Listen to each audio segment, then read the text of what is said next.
Hello, welcome back to all of you. आज हम heat capacity से रिलेटेड एक बहुत अच्छा क्वेश्चन सॉल्व करेंगे। बहुत ही लॉजिकल क्वेश्चन है, दिमाग चलाने का मौका मिलेगा आपको, है ना। ओके, तो पहले हीट कैपेसिटी का से रिलेटेड कंसेप्ट डेवलप कर लेते हैं, उसका एक एक्सप्रेशन डेवलप करेंगे और फिर इसको सॉल्व करते हैं। ठीक, okay. Heat capacity, okay. Suppose कीजिए कि कोई ऑब्जेक्ट है ना, ये कोई ऑब्जेक्ट है और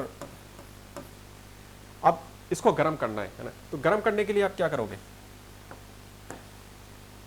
इसको सपोज कीजिए आपने कुछ यहाँ पे आग जला दी, है ना।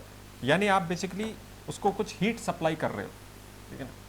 इस ऑब्जेक्ट को आपने कुछ हीट सप्लाई कर रहे हो, इसको गर्म कर रहे हैं हम, है ना। तो क्या होगा? अब इस ऑब्जेक्ट का टेम्परेचर धीरे धीरे राइज होने लगेगा, है ना। यानी इसका जो टेम्परेचर है वो धीरे धीरे राइज होने लगेगा, क्योंकि यहाँ से लगातार इसको हीट दी जा रही है। ठीक, जैसे इसका टेम्परेचर बढ़ता जा रहा है, यानी इसमें एक टेम्परेचर चेंज आ जाएगा, ठीक है। अब कितना आपको इसको गर्म करना है, जितनी आप इसको हीट दोगे उतना ये गर्म होता जाएगा, है ना। तो ये जो दो क्वांटिटीज़ है कि इसका टेम्परेचर कितना चेंज हो गया और कितनी हीट आपने दी, इन दोनों को आपस में रिलेट करना है और आपका एक्सप्रेशन बन जाएगा। इसी तरीके से तो फिजिक्स के जो सारी इक्वेशंस है इसी तरीके से तो बनती है। दो अलग अलग चीज़ों को आप रिलेट कर देते हो और आपका एक्सप्रेशन बन जाता है ना। टेम्परेचर, कोई चीज़ कितना गर्म हो रही है ये कौन शो करता है? उसका टेम्परेचर शो करता है। तो ये कितना इसके अंदर टेम्परेचर चेंज आ गया है, यानी ये ऑब्जेक्ट कितना गर्म हो गया, है ना, ये पता करना है। ओके, एक चीज़ तो यहाँ पे कॉमन सेंस से हमको दिखाई दे रही है कि जितनी हीट आप दोगे, जितनी ज़्यादा हीट दोगे उतना ज़्यादा ये टेम्परेचर में चेंज आ जाएगा, यानी उतना ज़्यादा ये गर्म हो जाएगा। यानी एक चीज़ हम क्लियरली कह सकते हैं कि जितना आप उसको हीट दे रहे हैं उतना ही टेम्परेचर चेंज, उसी हिसाब से इसमें टेम्परेचर चेंज आ जाएगा। यानी heat supplied is directly proportional to the temperature change, है ना। ओके, अब एक एक्सपेरिमेंट करते हैं। तो एक एक्सपेरिमेंट करते हैं इसको समझने के लिए। सपोज कीजिए कि ये एक दूध की भगोनी है ना? और इस दूध की भगोनी में आपने 2 लीटर दूध गर्म कर रहे हो, ठीक है। तो इसके नीचे गैस जला देते हैं, है ना। ये आपका 2 लीटर दूध गर्म हो रहा है, ठीक है। और इसके बगल में आप चाय भी बना रहे हो, ठीक है ना। चाय बनाने के लिए क्या करते हैं? 1 कप दूध डालते हैं, है ना। तो इसके नीचे भी गैस जल रही है, ठीक है।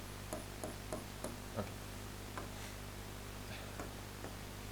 इस तरीके से ये एक तरफ दूध गर्म हो रहा है और एक तरफ चाय बन रही है।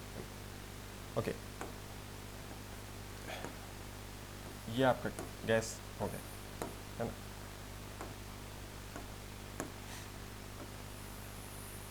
ओके, अब आप ये देखो कि दोनों को आपने सेम टाइम के लिए गर्म किया।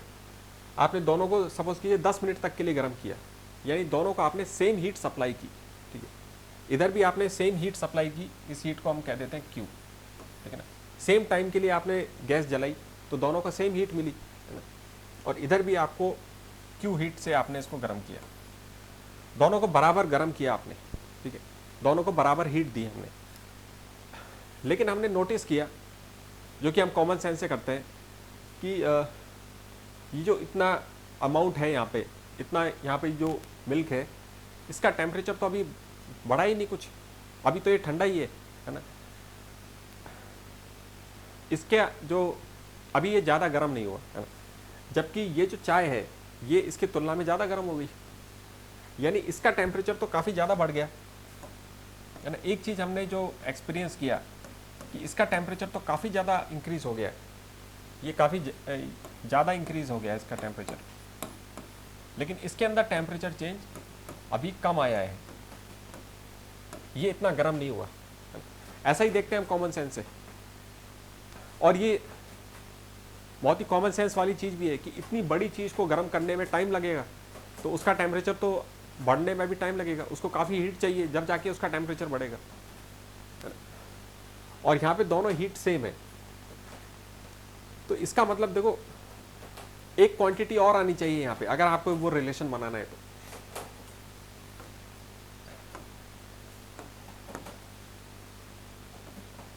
है ना। इस एक्सप्रेशन में अगर एक तरफ आपका टेम्परेचर आ रहा है ना, और इसमें भी वही टेम्परेचर आएगा एक, ठीक है। अब आप देखो ये चाय का जो टेम्परेचर बढ़ा है ये तो ज़्यादा इंक्रीज हो गया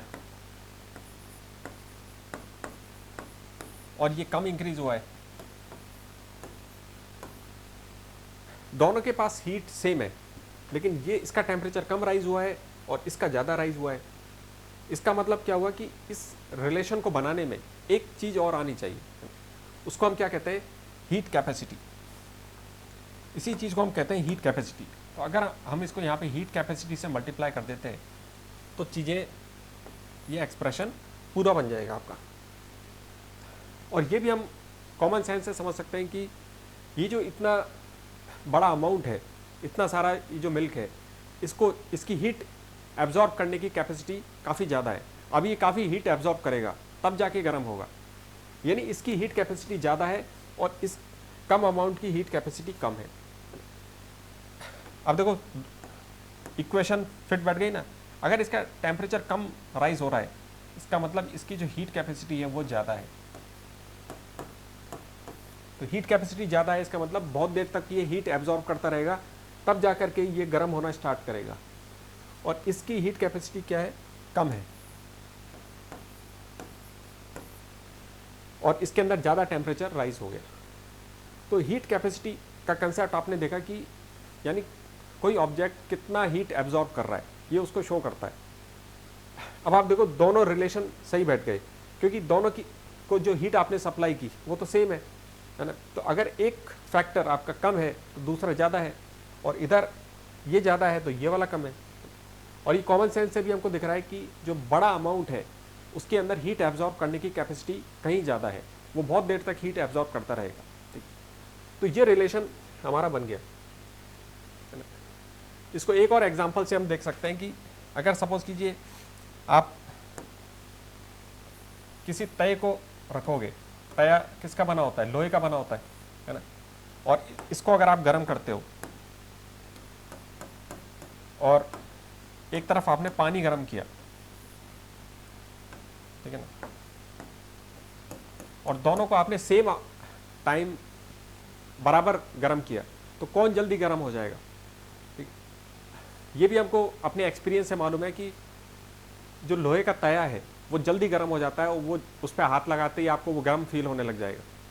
यानी इसके अंदर भी आप देखो कि जो हीट आपने सप्लाई की, इसके अंदर भी वो चीज़ हमको दिखाई दे रही है कि इसकी जो हीट कैपेसिटी है, अगर इसका जो टेम्परेचर राइज जल्दी हो रहा है, इसका टेम्परेचर राइज ज़्यादा हो रहा है, लोहा जल्दी गर्म हो गया, इसका मतलब इसका जो हीट कैपेसिटी है वो कम है।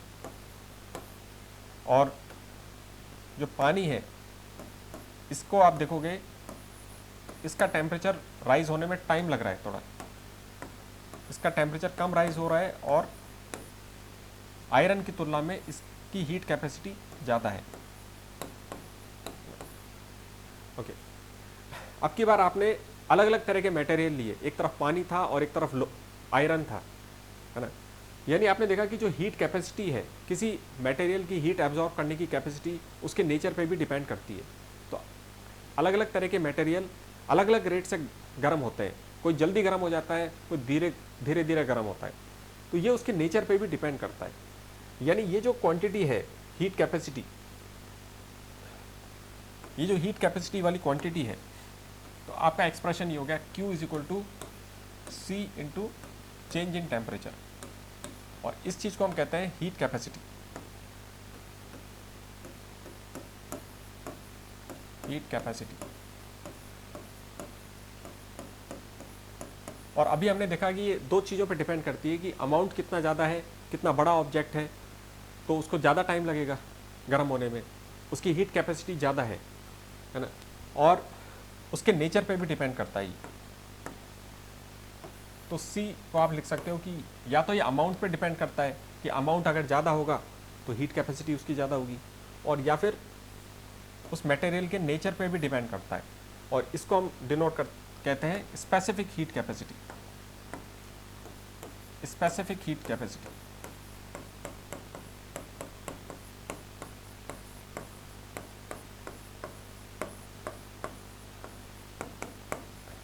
जो कि उस मटेरियल के नेचर पे डिपेंड करती है। हर मटेरियल की अलग अलग स्पेसिफिक हीट कैपेसिटी होती है, ये उसके नेचर पे डिपेंड करता है। और ये क्या चीज़ है, ये अमाउंट को शो कर रहा है कि वो उस ऑब्जेक्ट का अमाउंट कितना आपने लिया, उसी हिसाब से उसकी हीट कैपेसिटी ज़्यादा हो जाएगी।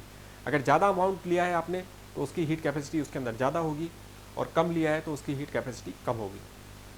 ओके, तो ये हमारा एक्सप्रेशन है कि हीट सप्लाइड, कितनी हीट आप सप्लाई करोगे और कितना टेम्परेचर राइज होगा, तो ये इस हीट कैपेसिटी पर डिपेंड करता है। अगर आप देखो इस पूरे एक्सप्रेशन को आप देखो कि अगर आपने हीट सप्लाई की है ना, और टेम्परेचर ज़्यादा राइज होता है, तो ये जो इसकी हीट कैपेसिटी कम है। अगर हीट कैपेसिटी कम होगी तो टेम्परेचर में ज़्यादा राइज होगा, वो जल्दी गर्म होने लग जाएगी। और अगर उसकी हीट कैपेसिटी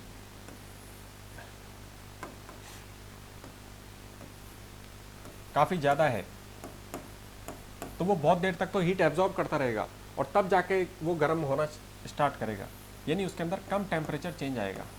ठीक है, तो इस तरीके से आप इस एक्सप्रेशन को हम समझ सकते हैं, और इसी एक्सप्रेशन से आपको ये क्वेश्चन सॉल्व करना है। ठीक, ओके, तो ये है क्वेश्चन, है ना।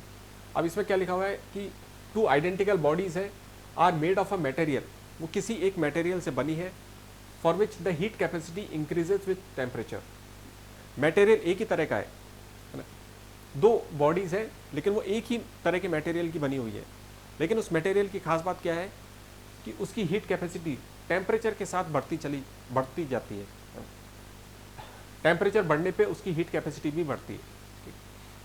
अब एक ऑब्जेक्ट तो इनमें से क्या है 100 डिग्री सेल्सियस पे है, और दूसरा ऑब्जेक्ट 0 डिग्री सेल्सियस पे है। यहाँ पे आपने क्या किया कि if the two bodies are brought into contact, दोनों को अगर आपने कॉन्टैक्ट में रख दिया और कोई हीट लॉस नहीं होता, तो फाइनल कॉमन टेम्परेचर क्या होगा, तो उन दोनों बॉडीज का कॉमन टेम्परेचर फाइनली क्या होगा, ये आपको निकालना है। ठीक है, ओके। इस क्वेश्चन को सॉल्व करने के लिए आप देखो जिस एक्सप्रेशन का इस्तेमाल करना है आप, जो अभी हमने निकाला, Q is equal to heat capacity into change in temperature. ठीक है, इस एक्सप्रेशन का आपको इस्तेमाल करना है। दूसरी चीज आपको ये देखनी है कि अगर किसी हॉट ऑब्जेक्ट को, अगर कोई हॉट ऑब्जेक्ट है और एक कोल्ड ऑब्जेक्ट आपने इसके पास रख दिया,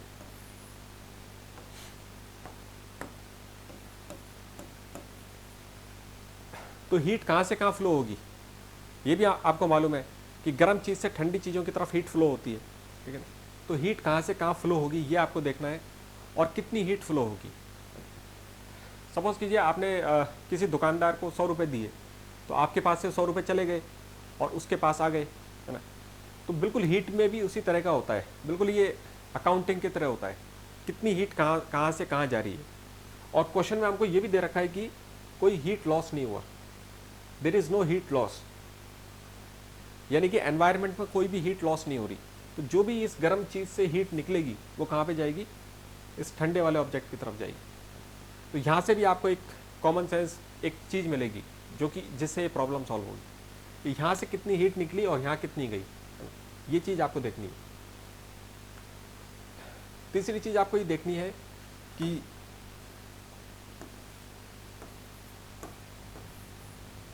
इनिशियली जो हीट फ्लो होती है वो कब तक होती रहती है, जब तक कि दोनों का टेम्परेचर सेम नहीं हो जाता, है ना, तब तक हीट फ्लो होती रहेगी। क्योंकि जब तक ये चीज़ गर्म है तब तक इसमें से हीट फ्लो होती रहेगी, और कब तक होती रहेगी, जब तक कि दोनों सेम टेम्परेचर पे नहीं आ जाते। यानी कि हॉट बॉडी और इसमें से कुछ हीट कम होती जाएगी और इसका टेम्परेचर हाई से कम होता जाएगा, है ना। और जो ठंडा ऑब्जेक्ट है, कोल्ड ऑब्जेक्ट जो है उसको हीट मिलती जाएगी और वो गर्म होता जाएगा।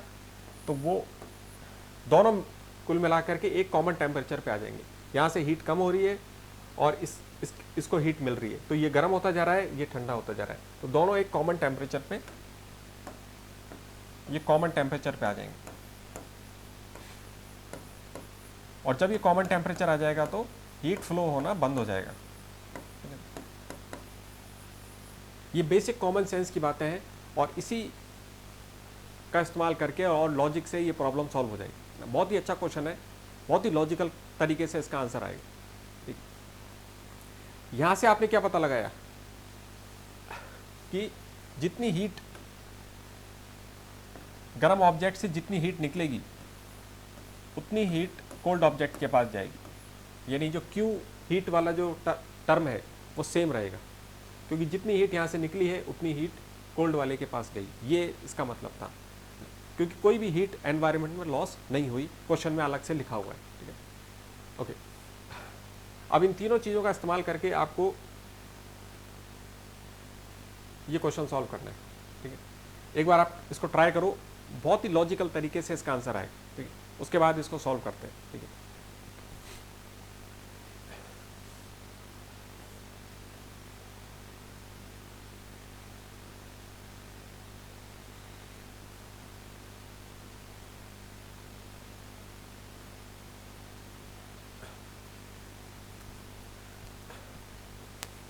आइए अब इस प्रॉब्लम को सॉल्व करते हैं, है ना। ओके, देखो इस क्वेश्चन में क्या लिखा हुआ है कि एक ऑब्जेक्ट, जो गर्म ऑब्जेक्ट है वो 100 डिग्री सेल्सियस पे है, ये 100 डिग्री सेल्सियस पे है,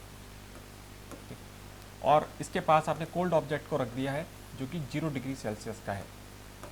दोनों एक ही मटेरियल के बने हुए हैं और उस मटेरियल की जो हीट कैपेसिटी है वो आपको दे रखा है कि टेम्परेचर, जितना ज़्यादा टेम्परेचर होगा उसके हिसाब से उसकी हीट कैपेसिटी बढ़ जाती है, यानी हीट कैपेसिटी यहाँ पे टेम्परेचर पे डिपेंड कर रही है। देखो, फॉर विच एक ऐसे मटेरियल के बने हुए हैं for which the heat capacity increases with temperature, temperature बढ़ने के साथ उसकी हीट कैपेसिटी भी बढ़ जाती है। ओके, अब आप देखो, जैसे ही आपने दोनों ऑब्जेक्ट को पास में रखा तो क्या होगा, हीट फ्लो होने लगेगी। यहाँ से हाई टेम्परेचर से लो टेम्परेचर की तरफ हीट फ्लो होगी। कितनी हीट फ्लो होगी, और फ्लो होते होते कब तक फ्लो होगी, जब तक कि दोनों का टेम्परेचर सेम नहीं हो जाता। यानी कि आप देखो कि 100 डिग्री सेल्सियस ये ठंडा होते होते, सपोज कीजिए इसका टेम्परेचर T0 हो जाता है, तो इसने कुछ हीट लॉस कर दी और इसका टेम्परेचर T0 हो गया, और जो 0 डिग्री सेल्सियस पे ऑब्जेक्ट था इसको हीट मिलती जा रही है और इसका टेम्परेचर बढ़ता जा रहा है, 0 से T0 हो गया।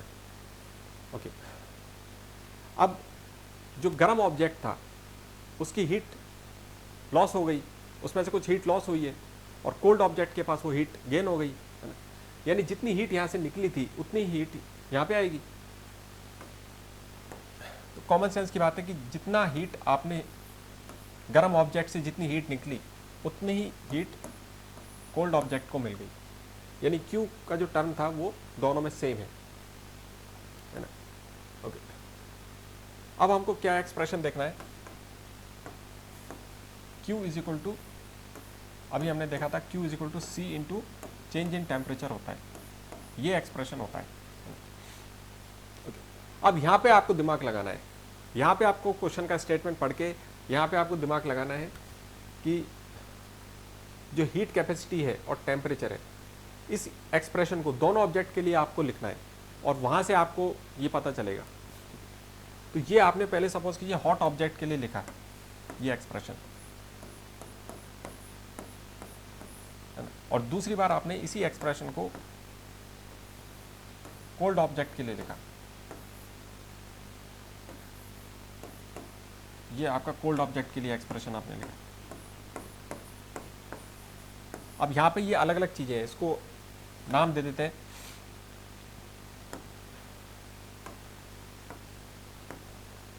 सपोज कीजिए कि हॉट ऑब्जेक्ट है, इसको आपने लेबल कर दिया, ये हॉट ऑब्जेक्ट की हीट कैपेसिटी हो जाएगी, और ये उसके अंदर जो टेम्परेचर चेंज आया है तो उसका आप लेबल कर दो, यहाँ पे 2 लगा देते हैं और यहाँ पे कोल्ड के लिए 1 लगा देते हैं। ठीक है, ये चीज़ आ गई, और दोनों का ये जो आपको मालूम है हीट जितनी यहाँ से लॉस हुई है उतनी यहाँ पे गेन हुई है। तो अब यहाँ पे आपको दिमाग लगाना है, ठीक है ना। हीट कैपेसिटी के बारे में थोड़ा सोचो, दोनों के बारे में, और फिर आपको मालूम चल जाएगा कि उनके टेम्परेचर चेंज में क्या रिलेशन आएगा, और यहाँ से आपका आंसर आ जाएगा। ठीक है, अभी यहाँ पे एक लॉजिकल तरीके से सोचना बाकी है, ठीक है। तो आप यहाँ पे थोड़ा दिमाग लगाओ और फिर ये सॉल्व हो जाएगा।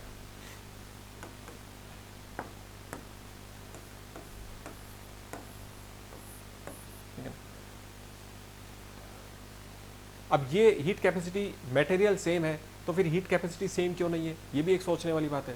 अब क्योंकि क्वेश्चन में क्या क्या रखा है, इसको दोबारा पढ़ के देखो। क्वेश्चन में क्या रखा है कि heat capacity increases with temperature, वो टेम्परेचर के साथ बढ़ जाती है। मटेरियल तो सेम है, लेकिन उसकी प्रॉपर्टी ये है कि वो टेम्परेचर के साथ हीट कैपेसिटी बढ़ती जा रही है ना। इस वजह से, है ना, इसलिए हमने अलग अलग उसको हीट कैपेसिटी को अलग अलग लिखा है, जबकि मटेरियल सेम है, ठीक है ना। तो यहाँ पे आप दिमाग लगाओ, हीट कैपेसिटी के बारे में सोचना है पहले, और उसके बाद फिर आपको टेम्परेचर के बारे में कुछ चीज़ समझ में आएगी, ठीक है।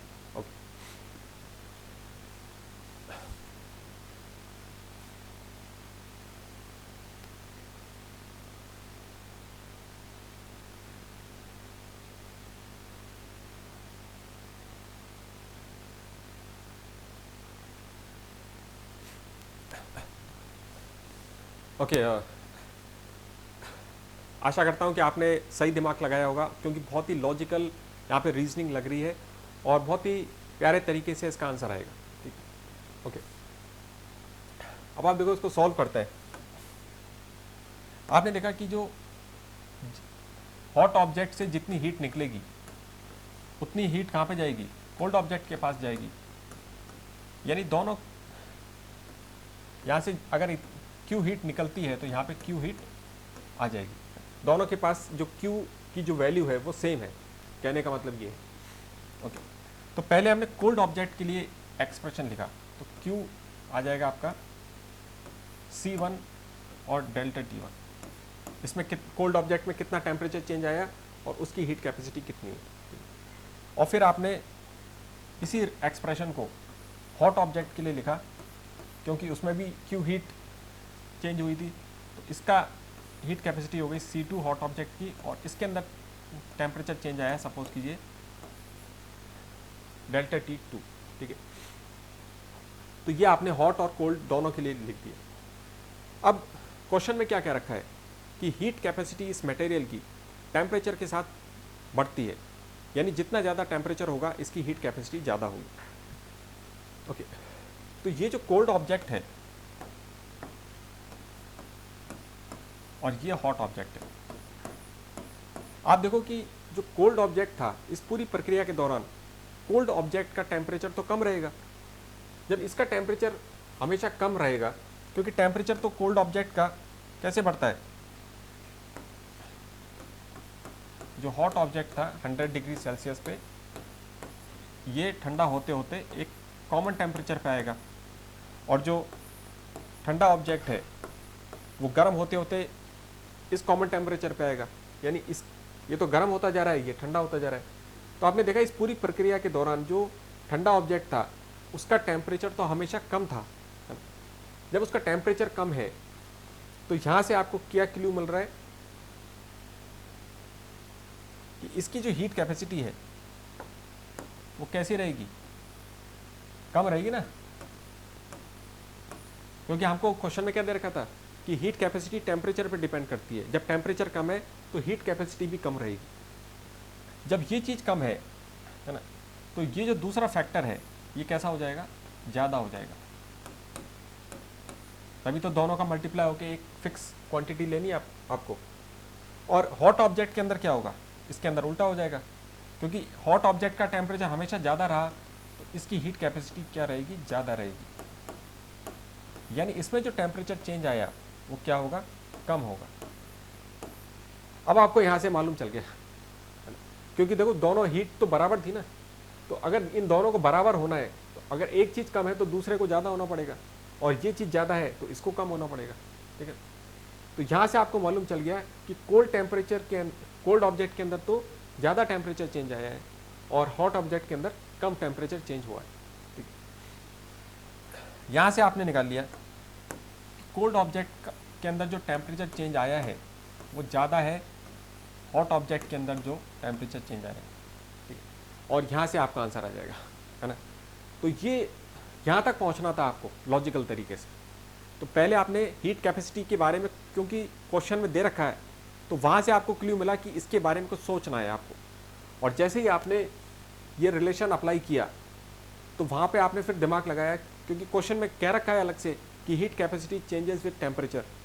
तो फिर आपने हीट कैपेसिटी के बारे में जब सोचना चालू किया तो आपको मालूम चला कि यार कोल्ड ऑब्जेक्ट का तो टेम्परेचर कम रहता है, यानी उसकी हीट कैपेसिटी भी कम होगी।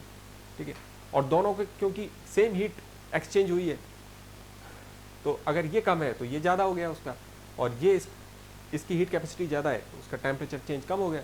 बस इस तरीके से लॉजिकल तरीके से आगे बढ़ा जाता है ना।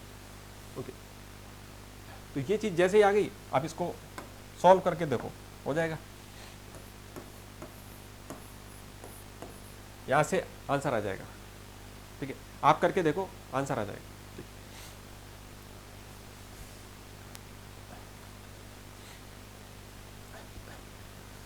ओके, इसको करते हैं।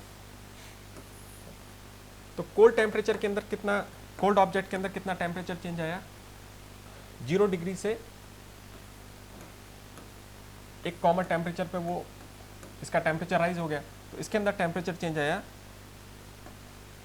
T0 minus 0 degree Celsius.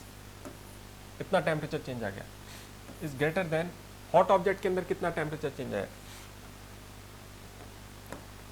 इसका टेम्परेचर हो गया आपका 100 डिग्री सेल्सियस से ये कम होकर के कॉमन टेम्परेचर पे आ गया। तो इसके अंदर कितना टेम्परेचर चेंज आ गया? 100 degree Celsius minus T0। Okay, अब आप देखो ये माइनस T0 है, ये इधर आके प्लस हो जाएगा। ये माइनस T0 इधर आके जब प्लस हो जाएगा तो ये कितना बन जाएगा? 2T0। और 0 डिग्री सेल्सियस माइनस में इधर है तो इधर आके कितना हो जाएगा? 0 से तो कोई फर्क नहीं पड़ता, फिर भी आप लिख दो उसको प्लस 0 डिग्री सेल्सियस, यानी कुल मिला के 100 डिग्री सेल्सियस। ओके, अब आगे आंसर आपके पास कि T0 दोनों तरफ, इनइक्वालिटी के दोनों तरफ आपने 2 से डिवाइड कर दिया, तो वहाँ से 2 हट गया और 100 डिवाइडेड बाई 2 कितना हो जाएगा? 100 डिग्री सेल्सियस, उधर से 2 इधर नीचे आ गया, यानी 50 डिग्री सेल्सियस। तो यहाँ से आपको ये इनइक्वालिटी मिल गई कि जो कॉमन टेम्परेचर है वो 50 डिग्री सेल्सियस से ज़्यादा रहेगा, है ना। इंटरेस्टिंग चीज़ है काफ़ी कि कैसे ये ज़्यादा रहेगा। तो आंसर आ गया आपका कि जो कॉमन टेम्परेचर होगा वो 50 डिग्री सेल्सियस से ज़्यादा रहेगा। देखो ये है आपका क्वेश्चन। तो जब इस क्वेश्चन को हम पढ़ते हैं तो ये काफ़ी एक रीजनिंग वाला क्वेश्चन है, काफ़ी लॉजिकल रीजनिंग वाला क्वेश्चन है, और तुरंत आपको इंट्यूशन से ये कहना आसान नहीं था कि 50 डिग्री रहेगा या 50 डिग्री से ज़्यादा रहेगा या 50 डिग्री से कम रहेगा। इंट्यूशन से हम तुरंत नहीं कह सकते इसको, तो लॉजिकल तरीके से वहाँ पे पहुँचना था। ओके, तो बहुत ही तरीके से आपने लॉजिकल स्टेप से निकाल लिया कि जो कॉमन टेम्परेचर होगा वो मोर देन 50 डिग्री सेल्सियस होगा। ठीक है, इंट्यूशन से जब आप सोचते हैं तो, क्योंकि जब 2-3 लेवल के बाद कोई आंसर छुपा होता है तो वो डायरेक्टली अगर आपको नहीं दिखाई देता तो इंट्यूशन से कई बार आपको गलत भी आंसर आ जाता है। तो इसलिए धीरे धीरे आपने एक एक स्टेप करके आपको वो आंसर दिखाई देगा कि क्यों होगा ये मोर देन 50 डिग्री सेल्सियस क्यों होगा ये, है ना। और फिर आपको ये समझ में आ गया इनइक्वालिटी बन के, और वहाँ से ये सॉल्व हो रहा है। ठीक है।